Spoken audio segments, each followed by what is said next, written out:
classic style. Look at the Grecian urns on either side. First building up on the right is the white one with the clock tower. 1921, Graham Anderson Probst & White, Wrigley Building.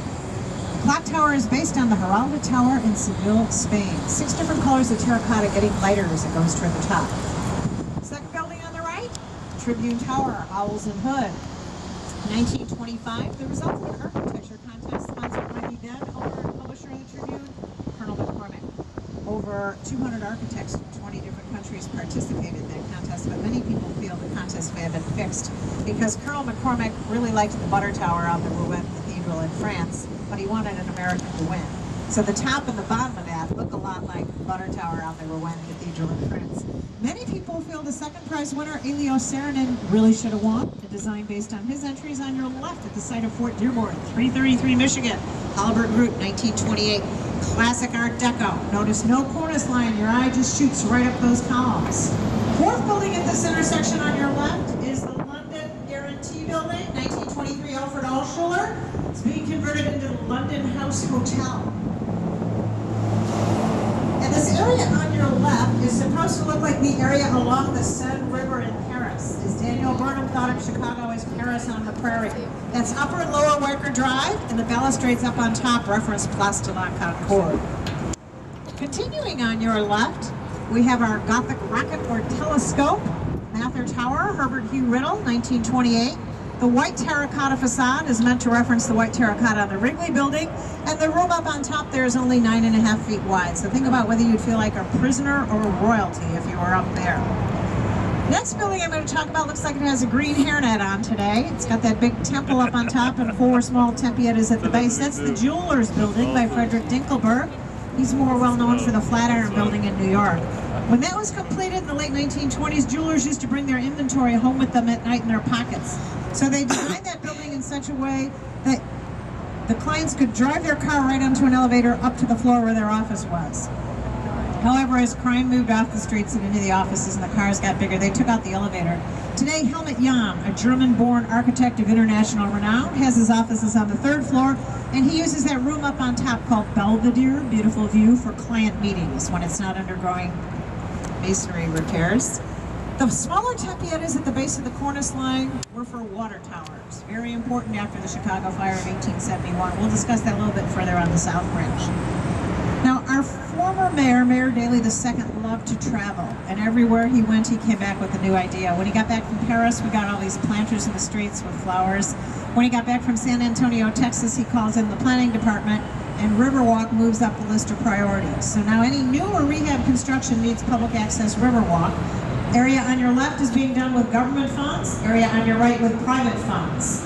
We opened 3 new rooms of the Riverwalk, as they call it, this June, and we have another 3 scheduled to open up next summer.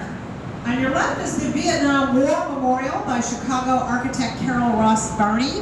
The names of the deceased from Illinois are on that back wall. The original plan was to have them flowing into the river, but the veterans were consulted and they didn't want anyone walking on the names of the dead, so they put them on the back wall there. And the next 3 rooms are the Marina, the Cove, and the Theater on your left. These are the 3 that just opened up in June. It's very much a working river here. We may see barges of aggregate, but we also see kayakers and tour boats. And continuing on your left is a building sometimes called the Man in the Gray Clad Suit, the Leo Burnett Building by Kevin Roche,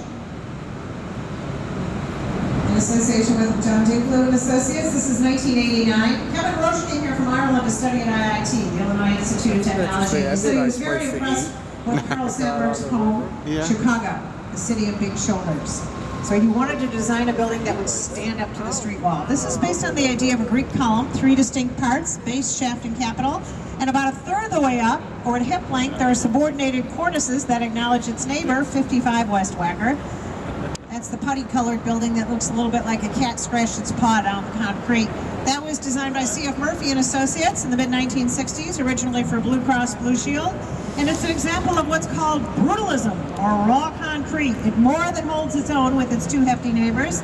Its other neighbor is sometimes called the Parthenon on a stick, or the Building of Mirrors. That was designed by the Spanish architect Ricardo Bofill, 1992, in association with the Stefano and Partners.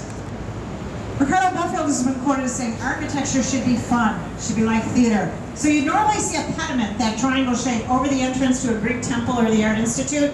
He puts it on top, and not just on one side, but on four sides, and then it looks like he's pasted the columns on. This new room of the Riverwalk is called the Cove, and the river does flood. The first week this was open, it flooded all the way up to the first step of the restaurant.